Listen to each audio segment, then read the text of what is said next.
Hello, my name is John, and today we'll be reading When Reformers Traveled to India, China, and Korea by Joseph de Sousa, Washington Times, November 12th, 2017.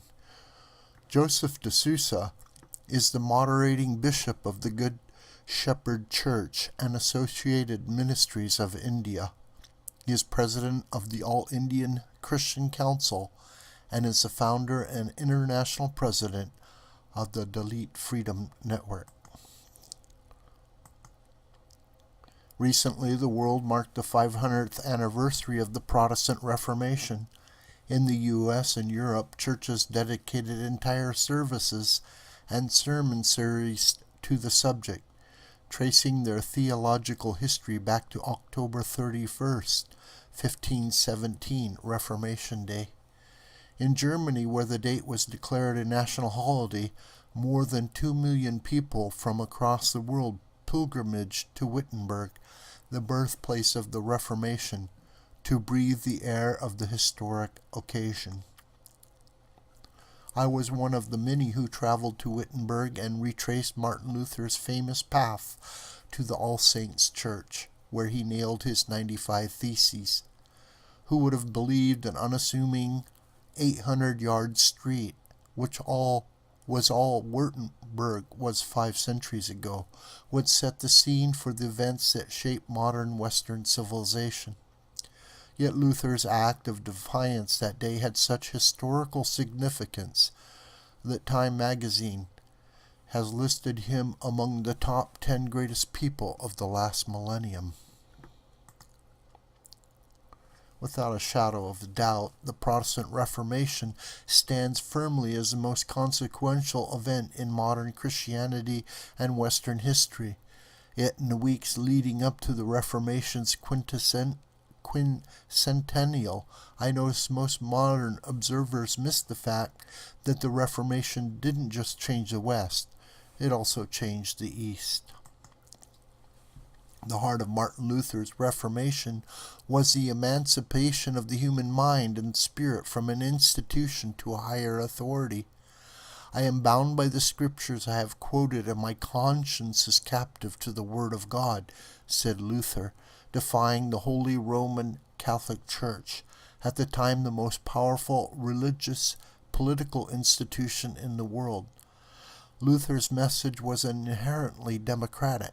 His assertion that everyone should have equal, unhindered access to the scriptures was perhaps the first declaration of a universal human right.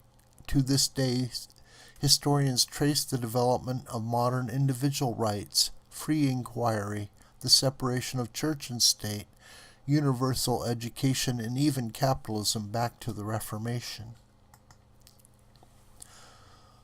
Though Jesuit presence in India can be traced back to the 16th century, the Reformation arrived in full force in the 18th century with Protestant missionaries.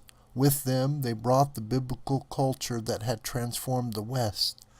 The missionaries from the lands of the Reformation brought their catechisms, theological books, church histories, and literature from the Renaissance, the Reformation, and the Enlightenment, wrote Professor P. Daniel Jeharaj in an article for the Princeton Cemetery Bulletin. William Carey, the father of modern missions, was one of the key Protestant figures during this time. In line with the Protestant belief of having the Bible available in the culture's vernacular language, he translated into half a dozen major Indian languages and into dozens of dialects. He also translated Hindu classics into English, serving as a cultural bridge between the East and West. The deep emphasis of the Reformation on the education of the individual led Carey to invest in the field of education. George Smith, Carey's biographer, notes that he founded what could be considered the first primary school in India and paved the way for early English education in India. In a time when learning to read and write was reserved for the privileged, He advocated for the education of lower castes and of women. A passionate botanist and humanist, Carey also studied the Agricultural and Horticultural Society of India and devoted himself to studying Indian culture, earning the title of India's first cultural anthropologist. Serampore College, another institution launched by Carey, is the second oldest higher education institution in India, and to this day is one of the premier theological schools in India. Perhaps Carey's best-known work in social reform was advocating for the banning of the sati practice, in which widows immolated themselves or committed suicide after their husband's death.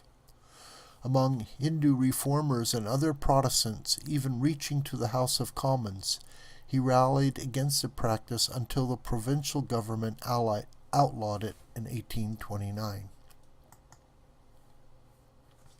In 1993, on the bicentenary of Carey's arrival to Kolkata, the Indian government released a commemorative stamp celebrating his legacy.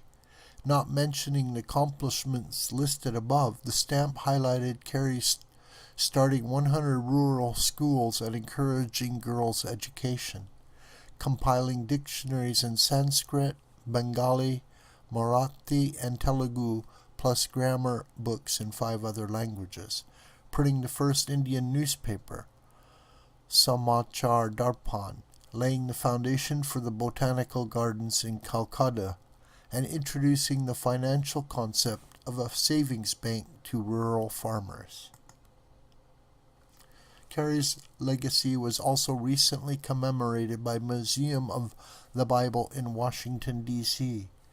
The museum, which tells the story of the influence of the Bible in politics, culture, and human history, released a short video on Carey's impact on India.